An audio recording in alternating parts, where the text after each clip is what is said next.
Hi there. My name's Joel Edgerton, and I am sitting here with great pleasure with Kiran Rao, the director of India's submission to the Oscars this year, the wonderful Lost Ladies, which I had the pleasure of seeing in London a few weeks ago. And I'll just say this quickly. The reason I'm here, sitting here talking to Kiran is actually have a history with one of Kiran's producers, Tanerji, who years ago I had the pleasure of shooting a movie in Calcutta, and Tanerji at the time was a assistant director, and he's since over the years built up a great career as a producer, and we've kept in contact, and we recently made contact, and I came and visited Kiran and Tanerji to watch Lost Ladies in London, and so I was very eager to sit down and have this conversation. Thank you. Yeah, thanks for talking to me. I wanted to ask you a bunch of questions about this film. I will say, my impression of the film and the setup of the film is very interesting. Prospect of two young brides who are on a train going back to their husbands' respective villages to start this new life as wives and homemakers. And they get switched on the train and they go home with the wrong husbands. And the journey that follows is really about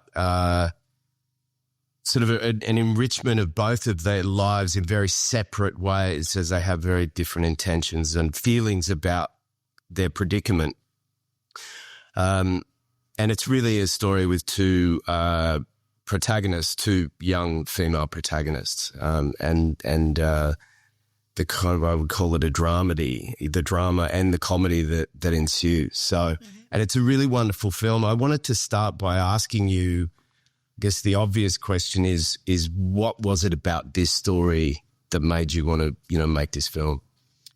I'd been struggling to find a story that I wanted to tell. I'd written a lot of things of my own, and honestly, when this story was offered to me by Amir, it just felt like I had been lost for a long time, and I'd found a way out of, I felt, a little bit of a labyrinth. So it was a story that when I read it was so compelling, so fun, and it kind of spoke to so many themes that I think are so important.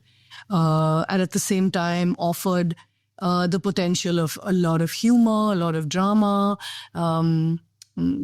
thoroughly entertaining kind of ride. So, I spent kind of sleepless nights thinking how this seeming sort of comedy of errors, satire, could actually address so many important issues that women face every day when it comes to their agency, their freedoms.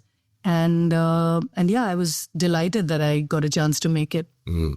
It is, it's interesting when you look at films. I always really am very curious about the tone with which filmmakers approach a certain subject. Now, of course, you're talking about two women. I think the title is really interesting because they are lost in their own ways. And the journey that they go on really sort of fills them up in certain ways, enriches them and empowers them in very separate ways.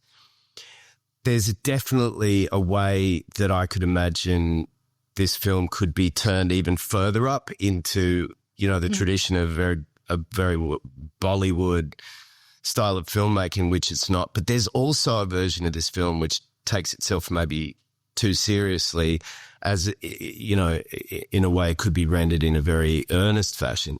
I really appreciated what I call the delivery system, which is that we're allowed to enjoy the caper and we're allowed to laugh at the experiences in a way that by the end of the story, I guess it allows people to ask themselves questions about empowerment without having that message shoved down their throat. So talk to me about that tone. Actually, striking that balance was really important to us because, like you said, it could be, and when it's in its first draft was written, was a lot more earnest, was a little more realistic, and honestly, we felt like we were addressing pretty deep-seated, issues that are quite unpleasant sometimes when you talk about them. The constraints of marriage, the lack of choice that women have. And these are not things that people, like to be lectured on necessarily. And it sort of felt important that we do it with a very light hand. And I think it gave us a lot of potential because of just the satire that was presented, that two girls could, because of a veil, go to two different houses. We could really mine all those issues without being very on the nose about them. And I think humor has that quality. It's very disarming. You're able to sort of charm your opponent in a sense. It gives you the opportunity sometimes when you're laughing to question things that you have taken for granted, which we really wanted a lot of women as well to think about. And so striking that tone was important. Like you said, it could have been very melodramatic. It could have been a very, very loud comedy.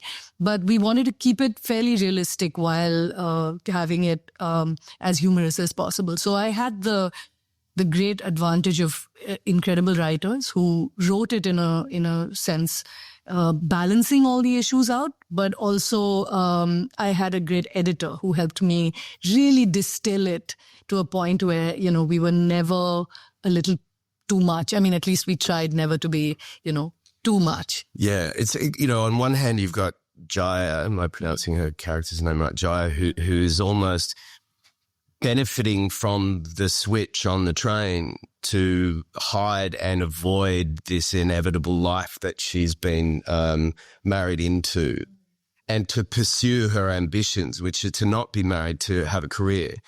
But I find it really interesting too that you're not necessarily using the film to only tell that story.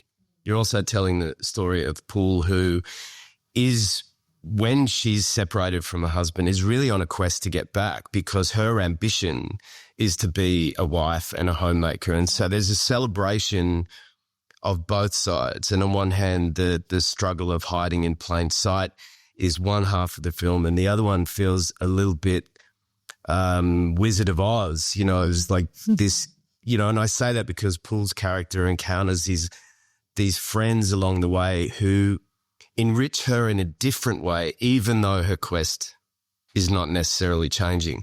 I found it very interesting that along that journey, you also don't do the easy thing, which is throw men under the bus, as we might say. There's a certain tapestry of men, good and bad, through the film. Can you talk about how you balance the female narrative along with the male supporting characters? Well, my intention when we started off was really to sort of explore the diversity of women's experiences. And it's very easy, like you said, to have a particular single point narrative about women having ambition and going out and, only, having careers.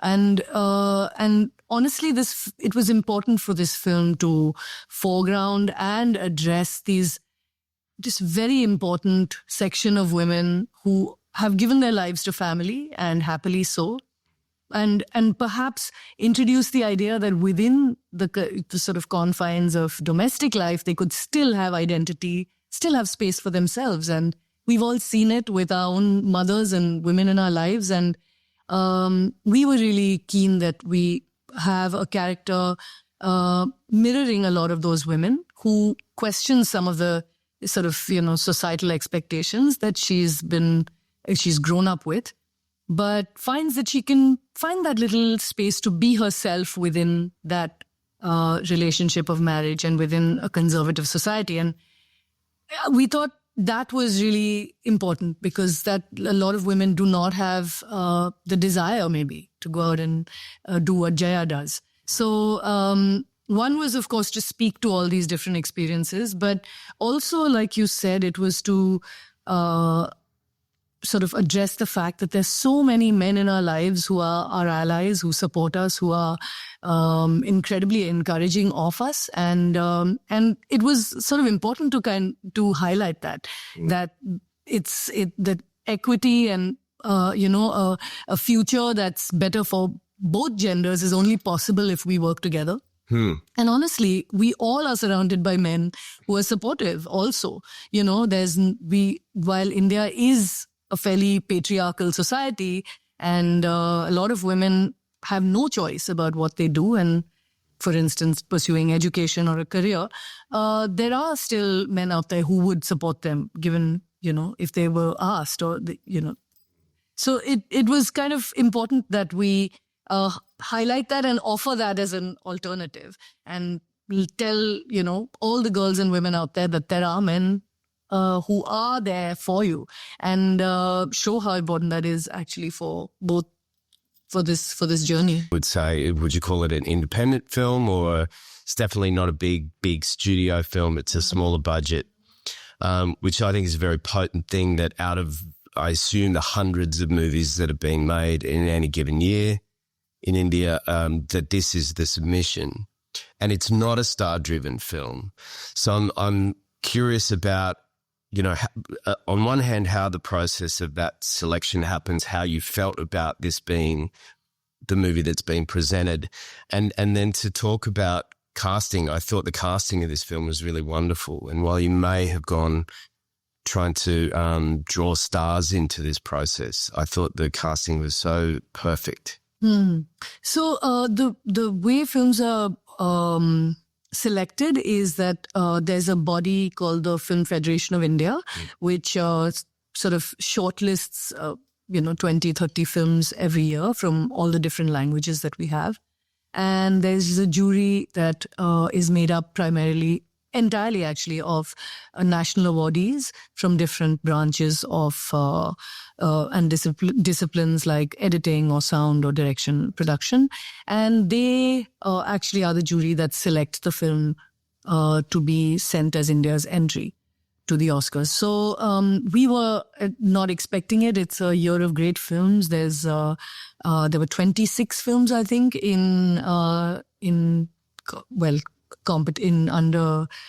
to be considered and in consideration. And honestly, when we got the call, we were just in disbelief and really happy.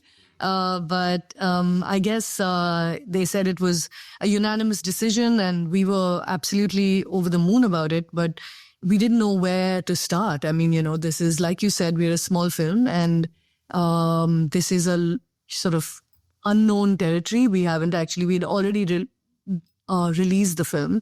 The film is also on Netflix. So for us, it was fairly exciting and a little bewildering to start on this journey of showing the film to people here in LA and around the world. About casting, it was one of my most favorite parts of the journey. We were casting during the big lockdown of 2021. When we'd taken the decision not to cast stars, it was a really freeing thing for me, really, but also very, very difficult because we have lots and lots of talent. And to kind of wade through tests that were coming in took us weeks and weeks. We were casting for about 3 months. We luckily for us, we had an incredible casting director, Romil, who got us talent from all over the country. And I think getting the right face, the right energy for each of the characters was really important because nobody knew what these characters were going to do. And that was the exciting thing about casting someone completely with no expectations that an audience could have. And at the same time, the face would have to really touch the heart of that character, because a lot of characters like Pool don't say very much, but need to communicate so much, from the very first frame. So it was a really immersive experience sitting in our office and just watching lots and lots of tapes. And then, of course, we did lots of workshops and readings with the actors to get the sort of pitch of the acting kind of seamless across this world that we'd created and a language also that we'd created. The dialect is not actually either Hindi or Bhojpuri. So it's a kind of pidgin dialect that we made up.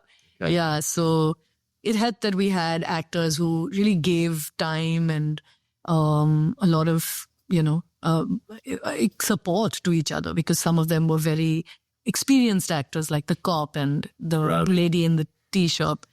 I had this really interesting experience watching the film where when and he's so fantastic, Ravi, the cop, he, it starts as very much not an ally to Jaya's character. And, and by the end of the film, you fall in love with him. And it's beautiful because he supports her. And as I said before, he's reactive to his experience with her in a positive way. And he does the right thing by her, but it's such a wonderful journey for him as well. I feel like there's journeys for all of the smaller characters as well, which is, a real feat as a filmmaker. I think sometimes filmmakers focus solely on their central character or characters, and that's supporting characters don't often evolve too much, but I've found the opposite here. I think that there's something... my response to the casting is there's something really wonderful going on in that each character feels so appropriate to the rural setting. Mm-hmm. There's a certain perfect approach each of them have to the character, while also having, I'm sure this is so much to do with you and the creation of that tone, the comedy of errors tone you're talking about, where we get a sense of a comedic performance without ever anything pushing too far. Now, I mentioned before that I could also imagine this story structure working very much in a very Bollywood fashion, tuning things up even further. I want to talk about music because music's so wonderful in this film. And there are flourishes that I think, in my naive or my limited opinion, seem to edge towards that entertaining vibe. We've got a really amazing sort of chasing sequence where Ravi's trying to catch Jaya, and there's a slight flourish there, but it never tips fully into anything super Bollywood, in my opinion. But there's some really great flourishes, and I think music is such a wonderful component of this film. Yes. Can you talk about that? Well, my collaborator in music is one of my oldest friends, Ram Sampath. He's an incredibly talented musician, knows instruments from around the world, understands music and what it does to emotions, and how to build the landscape of a film through music and sound. And we really talked about what we wanted as a sound for the film, because it's when you make a film set in a village in India, you tend to automatically want to do folk music. Indian traditional folk, and we both love folk music but also global sort of folk, and we wanted to draw from those global folk traditions, so he actually kind of created a sound for each of the characters, a little bit drawn from different instruments and what they do. So there's a little bit more of a string, this kora, this West African instrument that he used for the love story between Deepak and Pool. A lot of tongue drum and bells for the Jaya and her mysterious sort of suspicious character. And we loved the harmonium, which is an Indian sort of accordion instrument, which, because of its bellows, creates it's actually a wonderful instrument to create soundscapes, because it has, with the sustain, you can do all kinds of things. A short kind of pump gives you humor, but a long pump can give you the wail of a train horn. It's kind of, it's a very versatile instrument, and we wanted to use it in a lot of the soundtrack. And we used it a lot to comedic effect in Manohar's character, in the cop's character. So we had a lot of fun creating this world through music, but also songs, which I had never done in my first film. So that was a bit of a challenge. And of course, it turned out to be the most fun, because we started with 2 songs on paper, but ended up having 4 songs. because of various reasons and demands that the edit had, in a sense. And yeah, I think the songs were also lovely because it gave me the chance to collaborate with these writers, these lyricists who, for instance, the love song, the lyricist has never written a song before. So yeah, so it was great. One of my other writers who wrote some of the dialogue in the film wrote the chase song, for instance, the lyrics. So it was a lot of fun collaborating on music, and I think it helped us, like you said, create that connection between what could be otherwise very dry scenes for an audience, and give me just a right balance between a very, very like sort of maybe art house film and a typical Bollywood film. We kind of managed to tread, I think, some sort of middle ground. It is interesting because it feels to me, without living there and fully experiencing the film industry, just knowing a little bit, that it builds a little bit of a bridge to that audience while staying true to what it wants to be. Yeah. So, knowing that films, as a filmmaker myself, I mean, quite often we want to tell the more challenging stories or, do something different. But I think we all hope that what we put our time and energy and passion into is seen by as many people as possible. Now, this is a wonderful, unexpected experience for you, I'm sure, having this film submitted to the Academy. But I'm really interested about the access people had to the film, knowing that, as with America and Australia, I know the cinemas are usually filled up with bigger budget commercial superhero movies, the big spectacle films. How do you put a movie like this out into the world? And how has the streaming part of that helped? I know that somehow Netflix then drew more people back to the cinema. Do you want to talk about the release and the experience with audiences? Yeah, so the film was not a very big release. We released in India around 500 screens. And then we did an international release simultaneously, but again, it was small and it was kind of directed to a more diaspora audience. So it wasn't a big release. We released on the same day as Dune 2. Small competition, right? Never heard of it. So, we kind of had to be really creative in our marketing because we had no faces to market in that sense. So really it was the trailer and the songs and whatever we could do. But the film had an incredibly good response with audiences. There was a lot of love for the film. And I think the word of mouth built up around the film considerably, such that, actually when it came out on Netflix about 8 weeks after we released, the number of screens went up, and we ran for 8 weeks after we were on Netflix. So I think we ran for 100 days in all, wow. which is really good for a very small film. It's quite unusual, isn't it? Because I think that quite often, I know if people know that a film is about to be, able to be played in their living room, often it turns people off going to the cinema. Like, I'll wait 2 weeks, I don't have to pay for it. It's interesting that I think some movies make people want to get together at the cinema and celebrate watching a movie as a group, which may be the case there. Yeah. I think the film did really well through WhatsApp groups. Oh, really? People telling each other that that it was a good film. I mean, the forwards. I mean, lots of people said, "Oh, I heard from my mother that I must go watch this film." And this I heard repeatedly. Like, my mum's insisted, she's already seen it twice, and she's taken all her friends to the cinema. So it's been a film that kind of got a lot of love and slowly, kind of grew at the box office and continued. Power really is in the hands of the audience now, too. Yeah. And if you make a great film, people will talk about it, and it becomes more empowering for the film often than any billboards that you can have. Tell me about, and this may be an incredibly naive question, this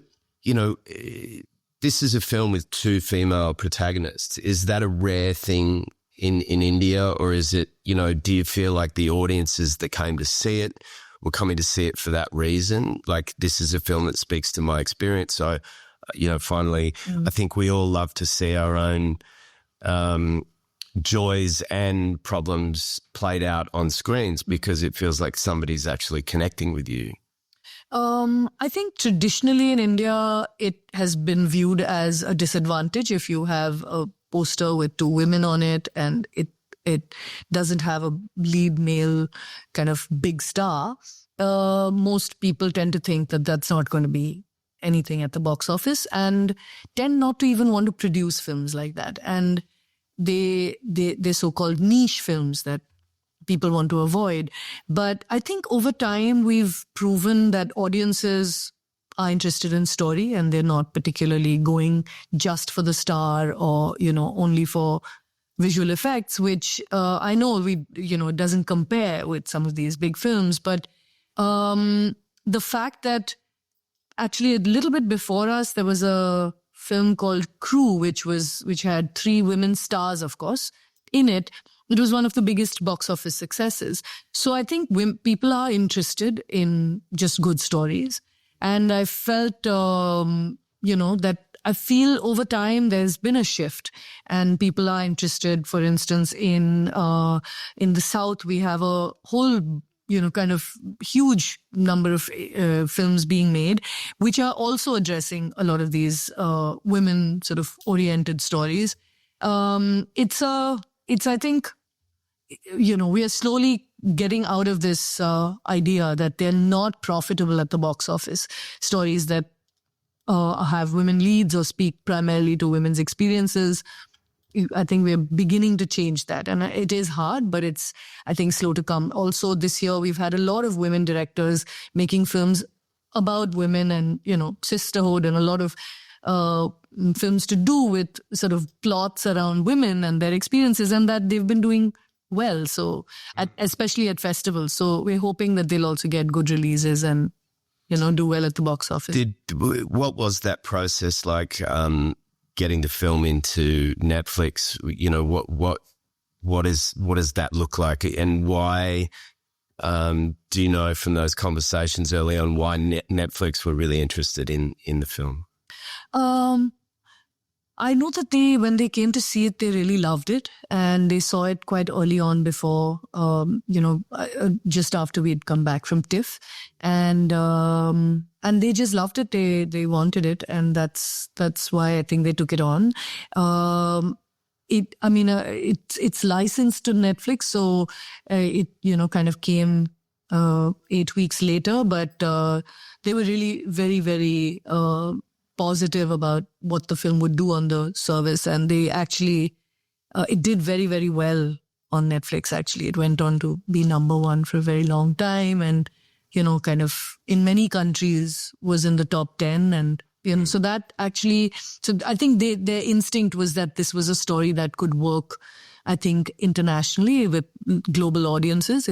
It kind of had the legs, I think. And that's why I think they wanted it.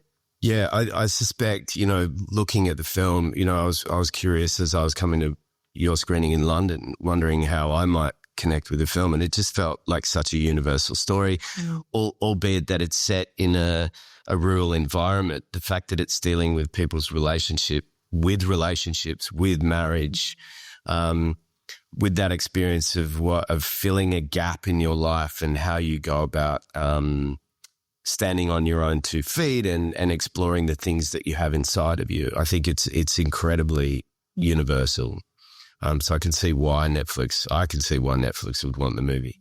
And so what is on the horizon for you now? You said it, you'd been waiting a very long time to make another film. Do you think you'll leave it a long time now, or has this experience made you very eager to sort of jump back into something new? I've been impatient from my first film to make my second, and it took me 13 years. So no, I'm incredibly restless, and I'm really keen to get going again. We have a bunch of stories that we've been working on, a sort of dramedy, a bit like this one. A genre piece, which is a little more sort of horror, supernatural story. We've got a bunch of stories that we're writing, and excited to get on the road. It's just, you know how it is. I've just got back in the directing seat and I can't wait to make more things.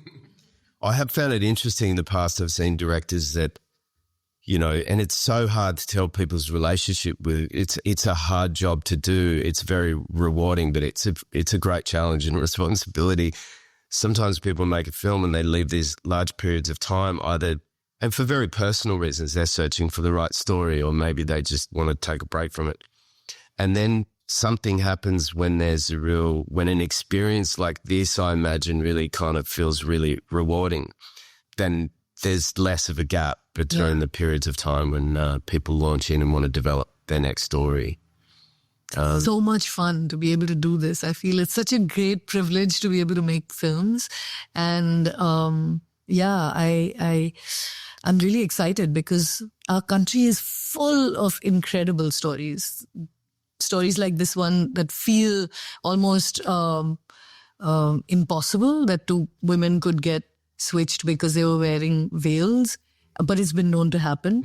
As fact in our country is stranger than fiction, and there's lots to mine there, and lots of issues that we can actually speak to in a very entertaining way as well, which I feel is really what excites me about the medium, the ability to kind of entertain while perhaps changing perspectives a little bit. So I feel quite privileged and grateful that I get to do this. I want to ask you before we finish too, because I could tell you have a great sensitivity to story and a real affinity with actors and a great eye for casting. In terms of the craft of directing, I know that you have been a first assistant director, and I often felt it was a privilege as an actor being on a set to watch many different directors work. In those years where you've been working in other roles within the film industry, what, if anything, were you observing other directors and watching where people did things in a good or a not so good way? Did that experience sort of inform you as a director and the choices you make in a sense of the craft? I have to say one of the things I took away was not so specifically craft-led as much as understanding that I wanted this set to feel like a very safe place, a very safe space, and a space of good energy.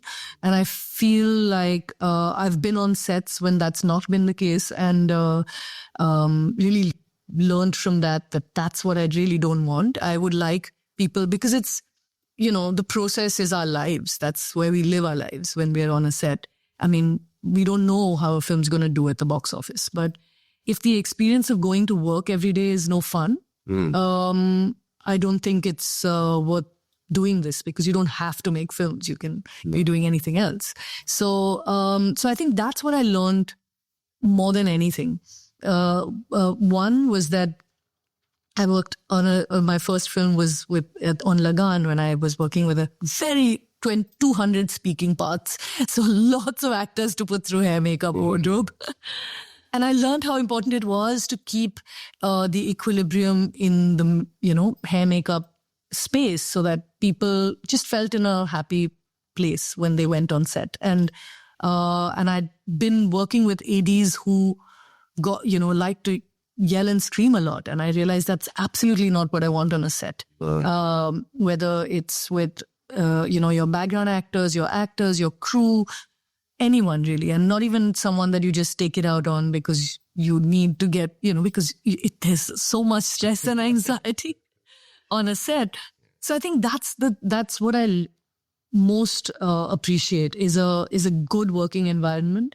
And directors like Ashutosh, who made Lagan, whom I worked with on Swades, really taught me was that he never lost his equanimity at all, even in the worst possible circumstances. And that happens all the time. I mean, I entered this film with no DP. I mean, my DP got COVID the day before we shot this film. So yeah, for the first week, we had to shoot with someone else, very talented, but it was stressful. And I think that environment makes for good, it just makes for a better film, I feel. If you have a good piece, sort of state of mind and everybody is working happily, even though there's stress on set, it just feels like you'd make a better product. Well, everybody's there to help you, bring your vision to the screen. I always feel like the environment is sometimes the most interesting, the most powerful directors I find are the ones who are willing to deputize the wonderful people around them. Obviously choose the right crew and the right heads of department and let them flourish rather than control things. One of the other things I think I picked up was the fact that performance, which is what I'm very interested in, is so powerful that sometimes we tend to try to create a lot of movement and gimmickry around it, but often it's just the smallest little, gestures and expressions that really make you remember a film, not so much the sort of big camera moves and visual sort of gimmickry, and I also realized, because I was an AD and near monitors quite a lot, that actors actually don't need to do very much. Like the smallest things are so easy to pick up, obviously, because the camera gets everything. But I really like subtlety. I like, the small things, the little moments that cameras are able to capture. And I feel like a lot of that, of course, we put together in the edit, but on set, I realized I had to be very alive to all those little things, and be able to pick up small, little moments and gestures. I did feel after this film that I wish I had a lot more B-roll, but I think I did okay. I managed it. Just out of curiosity, before we finish too, maybe I could ask you some very quick questions in terms of, I know there's a lot of people out there interested in craft and, how many days did you shoot? 45. 45. How did you have a long rehearsal process with actors? We did. Not very long. We did it in groups actually. So about, I think, 3 weeks in all. But then there was dialect training for almost 2 months for some of the actors to get the accent right. And in big groups, we didn't do more than a week of readings, and sort of, especially in the train sequences, we actually, kind of mapped out a train compartment in our office. So they also got accustomed to where they'd be sitting, because we were shooting on live trains and we had no, sort of... I could just imagine them in your office and good actors just pretending this. And what about, how many cameras did you shoot with? Just 2 cameras. 2 cameras? What was the format? Was it digital? Or? Yes, it was digital. Okay. I wanted to say thank you so much for talking to me. It's always really great to talk to filmmakers, and I really, really, as much as an actor, I really appreciate what you said about the atmosphere on a set. I think it's so important, and I think it really shines through in the film that everybody was having a really great experience and felt very accommodated and appreciated and collaborative. I think it's such a wonderful film. Like I said, I love the tone of it. I think it's a wonderful story, and I think you've done a great job, and thank you for talking to me. Thank you. Really appreciate it. Thank you.